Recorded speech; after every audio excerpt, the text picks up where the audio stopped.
going to be asking. So ask, so you can then write your own questions down. Okay, affordable housing. The new Roosevelt Island residential developments are all luxury rentals or condos. Even the affordable housing component of these buildings are made up of apartments only for hospital personnel at Cornell Weill and Memorial Sloan Kettering and not available to the general public. With Roosevelt Island wire buildings planning to leave or already left Mitchell-Lama program, what will the candidates do to preserve affordable housing on Roosevelt Island? Then about Cornell. The Cornell campus will have significant impact on the island, both during construction and once classes begin.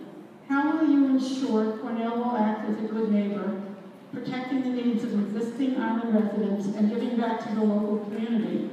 Specifically, during construction phase of Cornell New York City Tech, what will the candidates do to ensure as best they can that Cornell barges most of the construction material, works with Roosevelt Island community organizations, and contributes its fair share to the finances of RIRA? How do you think a university like Cornell Tech should give back to the community? Transportation. How can public transportation on Roosevelt Island be improved? Better subway service, additional bus service to Astoria, Long Island City, a ferry stop on East River ferry service? One of the solutions Chuck Schumer suggests is called the Nerd Boat. Will you support the city investing money in the budget to connect ferry service to Roosevelt Island? These are the questions we're asking all the candidates. Would you please write down any other, on your cards, any other questions, so that we can add that to the list? Okay, the first candidate that I'd like to introduce is Ed Hartzog. Ed is presently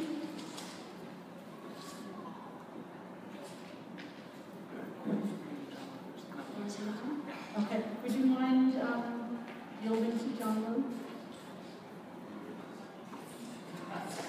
I'll give you a nice shot, Ed.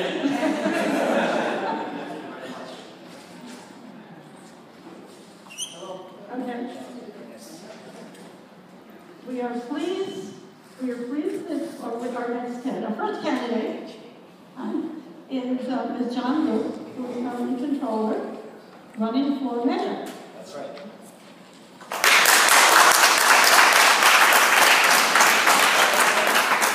Thank you, Ellen. And thank you, Ed, for being a gentleman. I do have a lot of forums to get to tonight, but I certainly didn't want to miss this very special event on Roosevelt Island.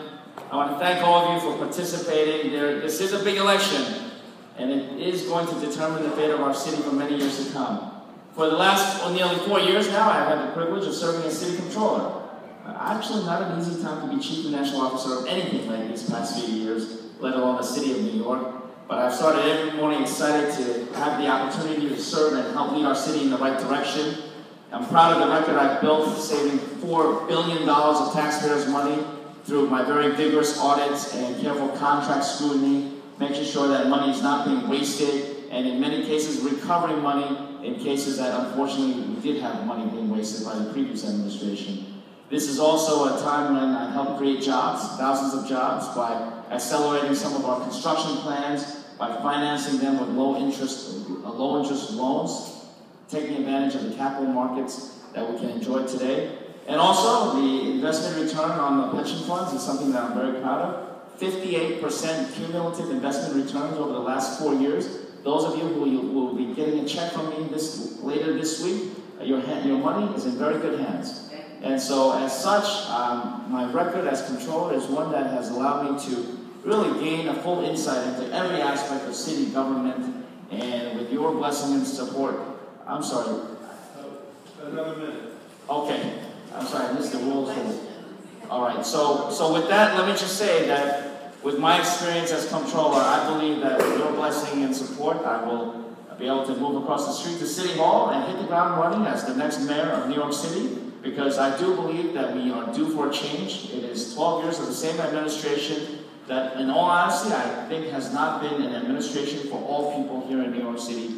I intend to be just that, a mayor for all people, and I am proud to be the candidate of change. And with that, I'd like to look forward to all your questions. Thank you so much for having me.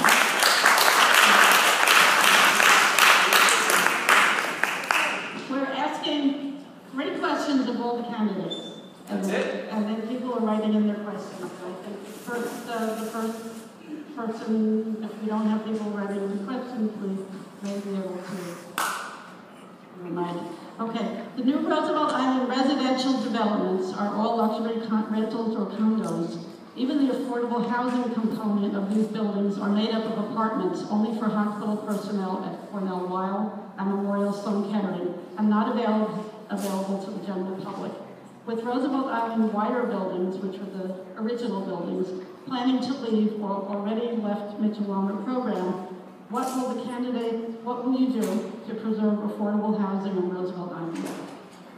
So we have had this kind of problem on Roosevelt Island, as well as in too many other neighborhoods across the city. The construction of affordable housing nowadays means apartments that they're supposed to be affordable. The problem with these affordable housing units is that nobody can afford them. And what we have had is a blanket, across-the-board definition of so-called affordability, when in fact, in many communities and neighborhoods across the city, it's not been affordable. That's exactly what I'm talking about when I say that this city hall, this mayor has just been very, it's not really in tune with people in every neighborhood across the city. I've got a plan that looks to use our zoning regulations in a way that unlocks the land value and funds the construction of far more affordable housing. My plan calls for the construction of 100,000 units of affordable housing over the next 4 years, and to do so in a way that actually doesn't rely huge outlays of capital or expense budget items from our city budget, because we really don't have that, but actually to use the land value inherent in our city through rezonings. Very different from the way rezonings were carried out this past decade, where essentially the value went all into the pockets of rich developers. Instead, I want to preserve the value to build the affordable housing and infrastructure that's necessary. And I do believe that there are lots of opportunities on Roosevelt Island. We've got a new high-tech campus coming here. We've also got a stable community that's been here for decades. We don't want to lose people. And we want to make sure that as the city grows and changes, we also have the opportunities for people to stay in the neighborhoods. Because you know what? That's what made places like Roosevelt Island great and desirable in the first place. And you don't want to ever lose that.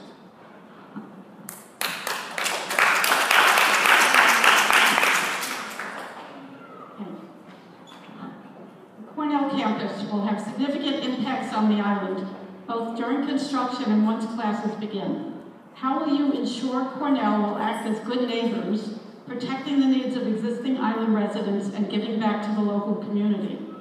During construction phase of Cornell New York City Tech, what will you do to ensure as best as you can that Cornell barges most of the construction material, how will you work with the Roosevelt Island community organizations and ensure that Cornell contributes its fair share to the finances of RIRA? So just from the outset, I want to say I do support the Cornell Technion Institute right here on Roosevelt Island. I think it'll be a great boon to the city, and I do believe that if done the right way, it can be a great boon to the residents of Roosevelt Island. What we need to do is ensure that some of the proposals that the residents have already put out there, such as, for example, bringing the materials to and from Roosevelt Island, are done by the river as opposed to by the singular bridge that takes people over into Roosevelt Island. What we need to do is work very closely with the Residents Association. And as mayor, I certainly will do that. I'm here because I want to hear what the concerns are directly. And I know we've got a lot of forums. My rivals are in all different parts of the city, but I wanted to make it a point to be here because I'm going to be a mayor that listens to all residents of Roosevelt Island, and necessarily so because again, this is a very important part of our city. Transportation. How can public transportation on Roosevelt Island be improved? Better subway service, additional bus service to Astoria and Long Island City, a ferry stop on the East River ferry service. One of the solutions that Chuck Schumer is suggesting is a so-called nerd boat. Will you support the city investing money of the budget to connect ferry service to Roosevelt Island? What'd you say, the nerd boat? The nerd boat? Look, I'm a graduate of Bronx High School of Science, and so that actually is very attractive to me. Yes, absolutely. Look, when I was a member of the City Council, chairperson of the Transportation Committee, I studied all sorts of issues with regard to the tram and the deficiencies in the tram, also the subway stop on the island and the lack of service back then. We want to make sure, excuse me, we want to make sure that the existing transit infrastructure is not only maintained but upgraded as much as possible.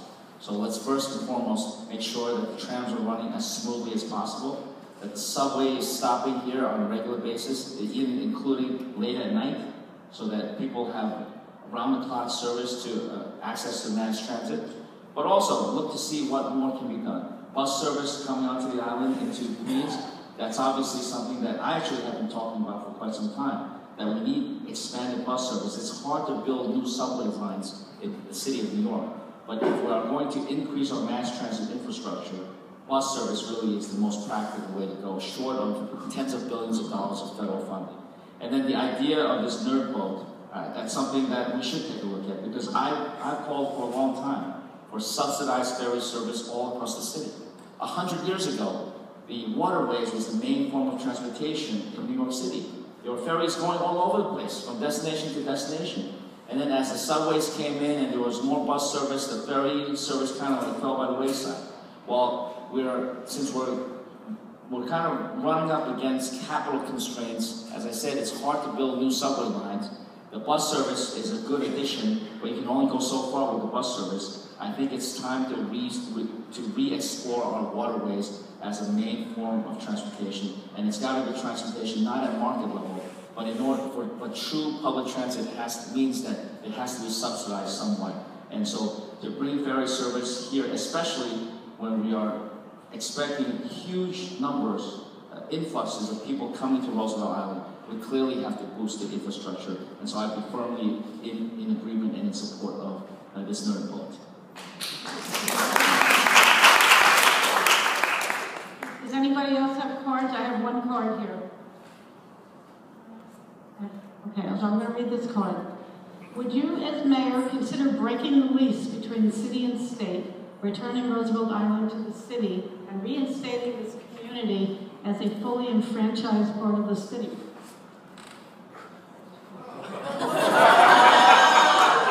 Well,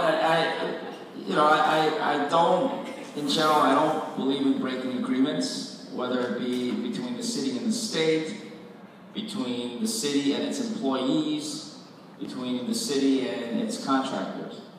When there's a good reason, like for example, I believe that we should break the agreement between the city and the Mayoral Corporation because they broke their part of the agreement, and I think we need to get them to pay a lot more for than the pennies that they're paying for the Mayoral Marquis property.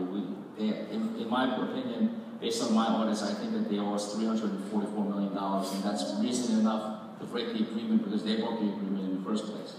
In the matter of the city and state agreement about Roosevelt Island, let me take a look at that. Have they broken their end of the agreement? Some would say yes. It's a matter of opinion, but I'm open to exploring what we can do. The issue is not the agreement itself.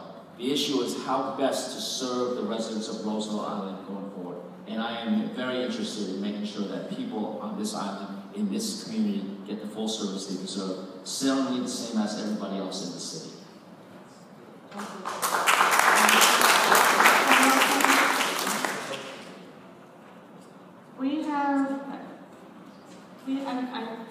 We really like everybody to write their questions down. Since we have, I believe we have one minority candidate here, so I'd like to pass the mic around for mayor-specific questions.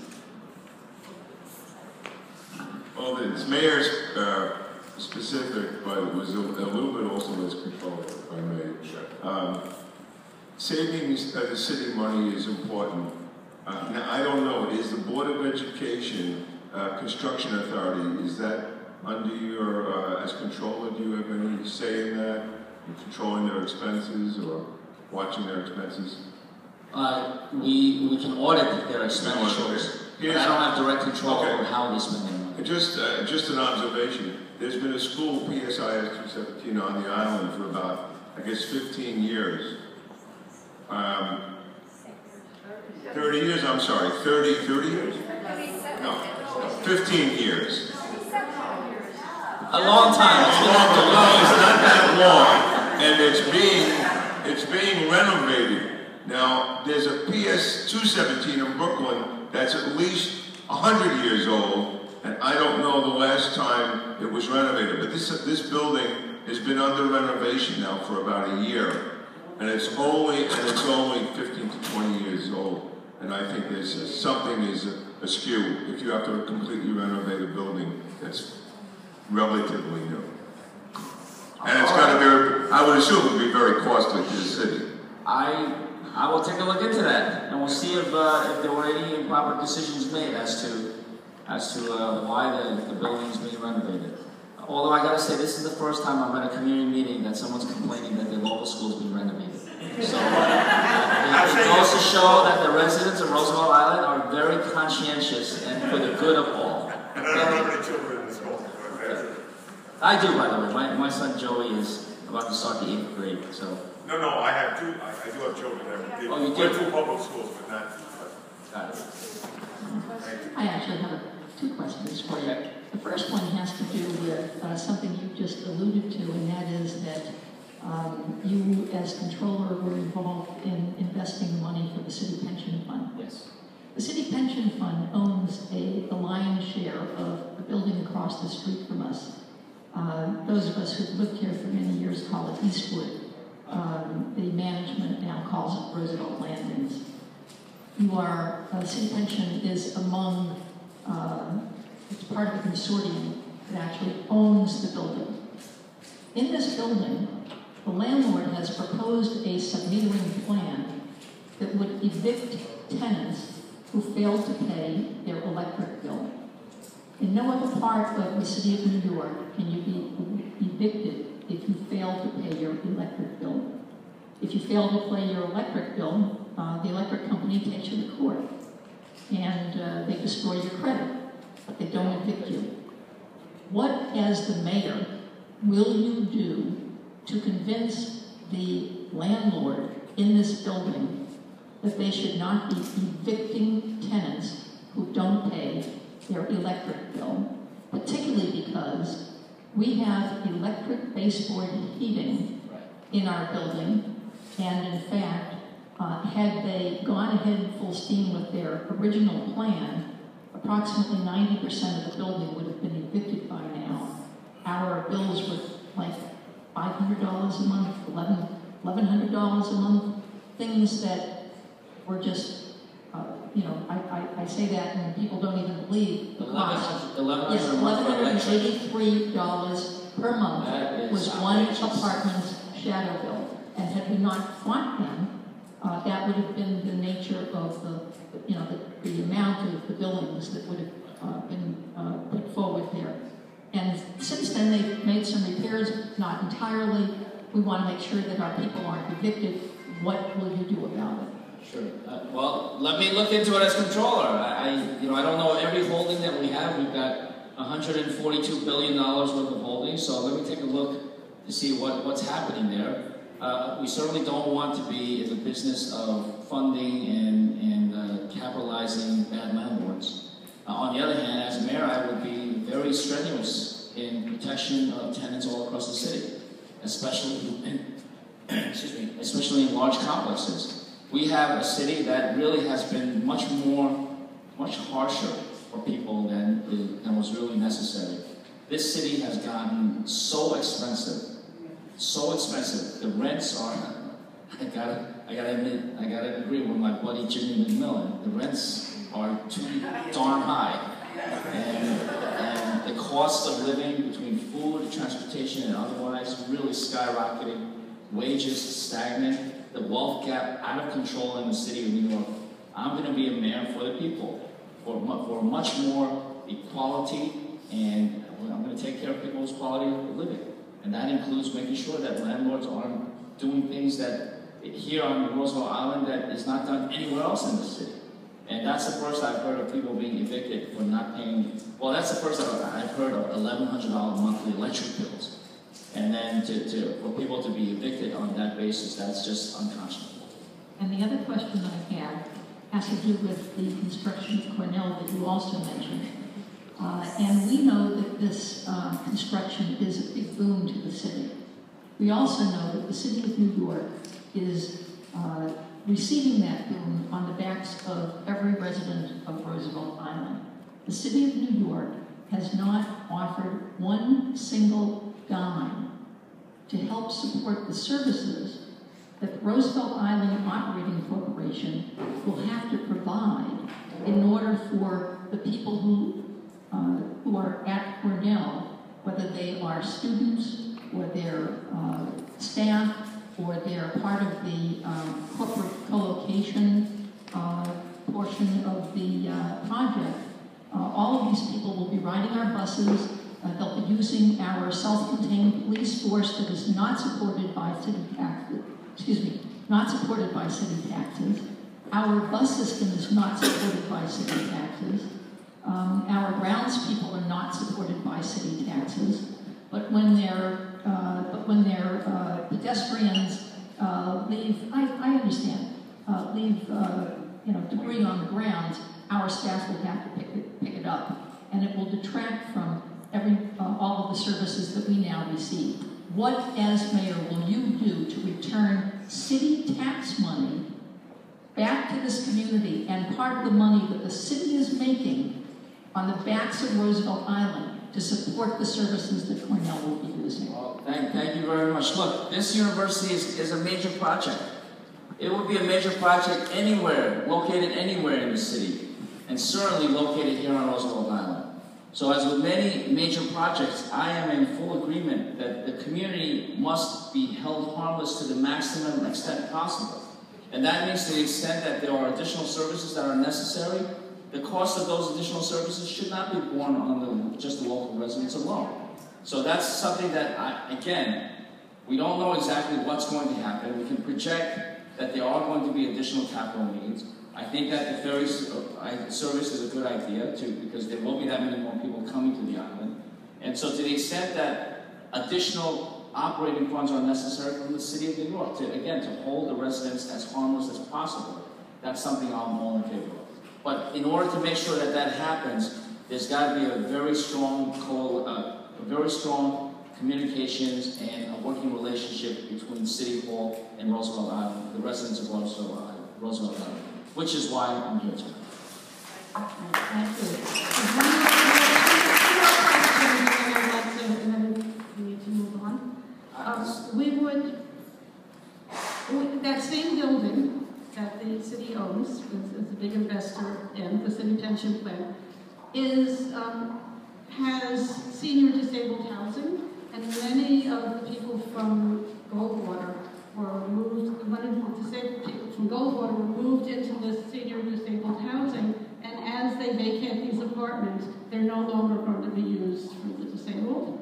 It's a really big shame because Roosevelt Island was set up as a disabled, handicapped accessible, and it would be really a shame to lose the ability to mainstream people out of the hospitals who live very good lives here, and we lose those apartments. So I'm wondering, is there any way that those apartments could be kept in the Section 8 sticky voucher system, or the Section 8 Section 8 housing? I mean, this is a big problem all throughout the city. Section 8 is drying up. We don't have, federal funds are not coming through. Federal government wants to get out of subsidizing housing. And we don't have a shrinking disabled population. We have a growing disabled population that does need the services to mainstream into society. And so, look, I mean, my housing plan, while not specifically tailored towards that building, my housing plan does envision the construction of affordable housing with allowances for disabled residents as well as senior residents. And that kind of supportive housing, along with the construction of the regular called regular affordable housing, is part of my plan. It's not going to be easy. It's going to require zoning of certain parts of, rezonings of certain parts of the city, so that we can tap the air rights and the development rights that will then fund the construction of that affordable housing. But I do believe it needs to be done. And at some point, while it does not come out of taxpayers' pockets, the cost is going to be in slightly greater density. So at some point, people will need to bear the cost, not out of their pocket, but out of greater density in different parts of this, in many parts of the city. And that's only going to happen anyway, just because our city continues to grow. We've been growing for the last 30 years since we hit rock bottom in the 1970s. 500,000 people per decade, and that's projected to continue for the next 2 decades. And so we're expecting 1 million more people here. And so that's why we have to build the affordable housing, including the supportive components that I talked about for disabled as well as for senior residents. Thank you. All right, one last question. Will you keep and continue to expand bicycle pedestrian lanes throughout the city and the boroughs? It depends on the area. I think that bike lanes, and I'm an avid biker myself. In many parts of Manhattan, for example, the bike lanes are used, and they're necessary to keep the bicyclists safe from traffic, and really to encourage more use of bicycles. But there are parts of the city, in Queens, Brooklyn, where there are these bike lanes. They've taken up traffic lanes, or they removed residential parking spots, and you can stand there for hours and not see a single bike go by. Those are examples where I think we need to have greater balance. There's a lot of competition for street space, whether it be by cars, trucks, buses, bicyclists, pedestrians, and our job as a city is to maximize that balance. And in some of those areas, the balance has shifted too far to the extreme where it's not being properly utilized. So the answer to your question is that, in some areas of the city, particularly where there's clearly a prevalence or a potential prevalence of bikers, then we would expand the bike lanes. But in other areas where it doesn't seem like anybody's using them, I would cut back. And let's not forget that, I've been riding bicycles throughout the city my whole life. Bicyclists are allowed to ride in the traffic lanes or along the sides. And so to the extent that we can have more sharing of that space, that's something I'm in favor of.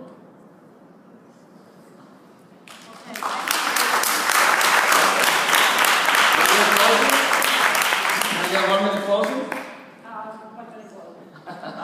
Well, I want to thank you for your generosity and time here. And I do appreciate our candidate Ed for being a gentleman here. Look, it's been a great privilege to serve as city controller. I am running for mayor because, as I said before, we do need changes in the city. Changes that level the playing field, changes that really make the city more livable for middle class and working men and women. Changes that, in my opinion, just simply take the city out of the hands of the billionaires and mega corporations and put it back in the hands of the people, because the people are the people that made the city great in the first place.